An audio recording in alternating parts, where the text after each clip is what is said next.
Vice News co-founder Shane Smith doesn't simply report the news, he tells stories. Real stories about real people, raw and unfiltered from all over the world.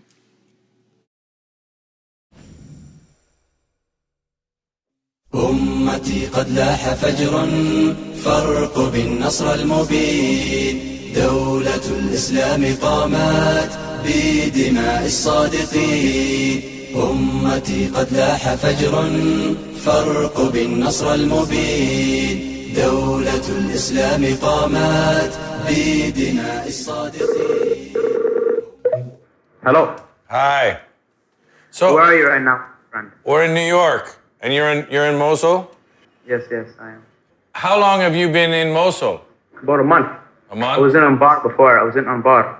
How did you get? How do you guys get recruited to go to fight in Syria and Iraq?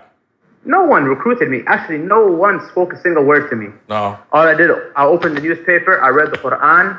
So CSIS interviewed you about going to Syria, being a terrorist. You said, no, I'm not. I can't believe how someone that has extremist terrorist ideologies was sitting in front of you and you didn't capture them. The next time they saw me ripping up my passport. This is a message to Canada and all the American Tawagheet. We are coming and we will destroy you bidnillahi ta'ala. I made hijrah to this land for one reason alone. I left comfort for one reason alone. For Allah Azza wa Jal. And inshallah, after Sham, after Iraq, after Jazeera, we are going for you, Barack Obama. Takbir! لقد جئناكم بالذبح.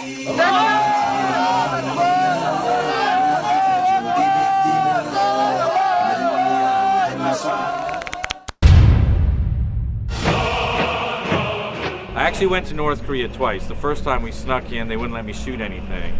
And then while we were there, we got drunk doing karaoke with some generals, and they let us come in the second time when we shot. But when they heard what we had shot and when they saw the documentary, they got mad at us. In fact, my PA called me one day and said, don't come in the office. There's 2 North Koreans here from the embassy. Problem is, they don't have an embassy in America. So I didn't go in the office, and I'm sure as hell not going back to North Korea.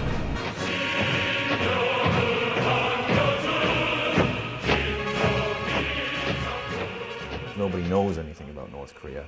So we were fascinated by it, and we tried to get in for a year and a half, but couldn't, because North Korea doesn't let anyone in. They do not want anyone to corrupt their 100% homogenous society that is 100% ruled by one person, Kim Jong-un.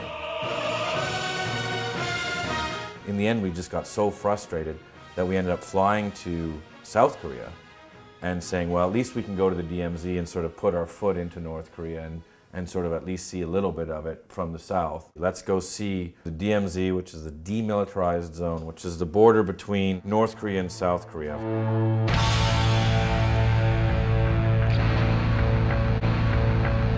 Getting to the DMZ isn't easy. It's only an hour and a half north of Seoul, but you have to go through about 15 checkpoints. Then you have to go through a United Nations sort of indoctrination session where they're like, don't point, don't look at them, don't take any pictures, don't do anything. We're only going to be there for 2.5 minutes.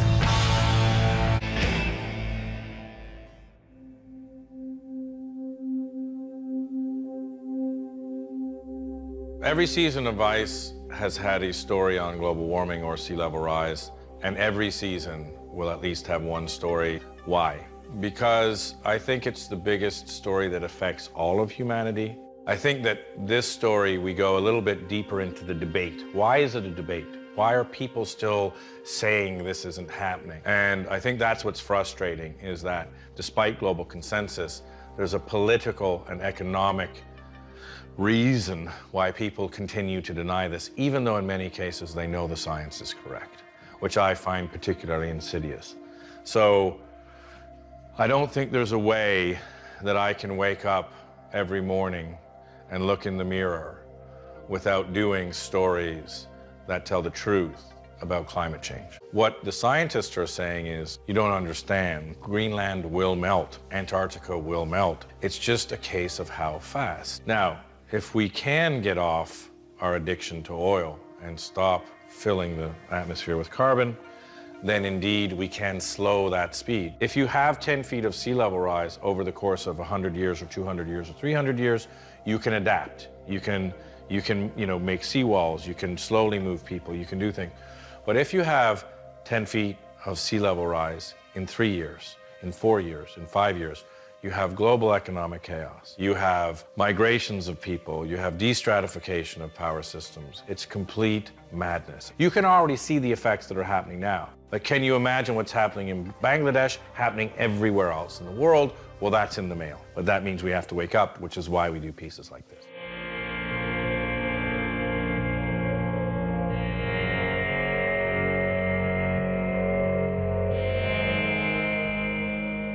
El contexto migratorio de la ciudad de Tijuana está vinculado a su situación geográfica privilegiada por ser vecino de California.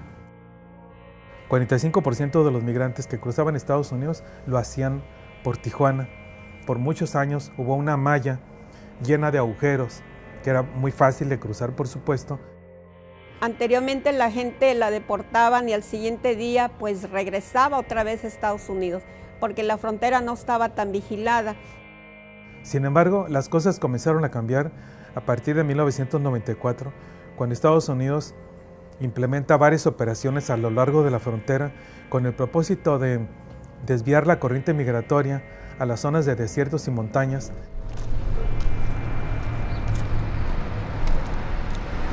Aquí sí, aquí en la frontera, ahí se ve el cerco de Estados Unidos. Y mira, se ve la lámina y se ve el segundo muro, ¿no?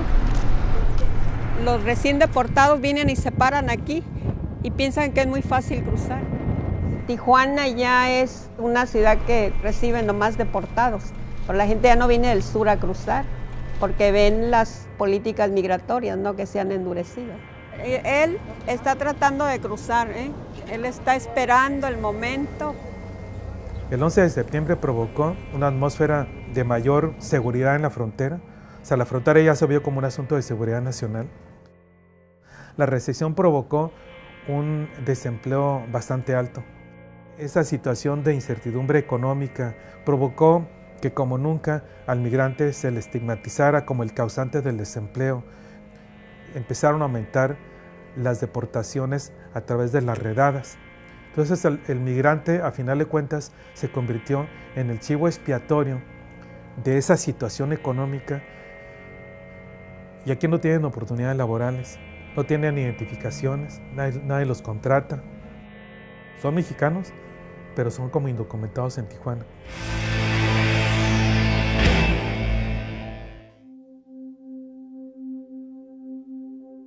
I first heard about this story at Google's summer camp, Larry Page's summer camp in Sicily, and they have all kinds of different speakers come and talk about things. And Dr. Carl June from UPenn came and showed a little snippet of a story of a young girl who was dying, very close to death with late-stage blood cancer, leukemia. And they injected her with a repurposed HIV virus, and she got very sick, and when she woke up, she was completely cancer-free. My wife and I have 2 young children, so we were just bawling at the end of the story, and it was so, heartbreakingly beautiful that I was wondering why more people didn't know about it. And the reason is because it's just happening now. It's literally happening in real time. They're just through enough of the trials, 4 years, that they can announce it. And so we're going to be the first to announce it. So we're incredibly humbled and really proud of this documentary and getting the word out that we're actually on the first stages to find a cure for cancer. Well, there's a lot of dangers in working with viruses, and that's why at the Mayo Clinic, for example, we had to get fully suited up and everything's contained. The FDA makes sure that they go through many procedures to keep the viruses safe. Also, in many cases, they're genetically modified, and then they give you billions of particles of that. So it's kind of remodified. Same thing with HIV. The HIV virus is re-engineered. So they neuter the virus. So it's very dangerous to be working with these in the actual labs, but those are incredibly well sort of quarantined. I think that everybody on Earth is, one step of separation away from cancer, sadly. Everyone has a family member or a loved one who has, experienced the disease, either dying or going through the painful treatments that exist today for cancer. So I think it's, tremendously personal for me, but it's also probably going to be tremendously personal for everyone who's been affected by cancer, because you see the fact that there's perhaps a cure, and then you say, well, how do we speed it up? Because I have a loved one, I have a friend, a family member that is affected by cancer today. So how do we get this to market? I should imagine will be the #1 question on many people's lips.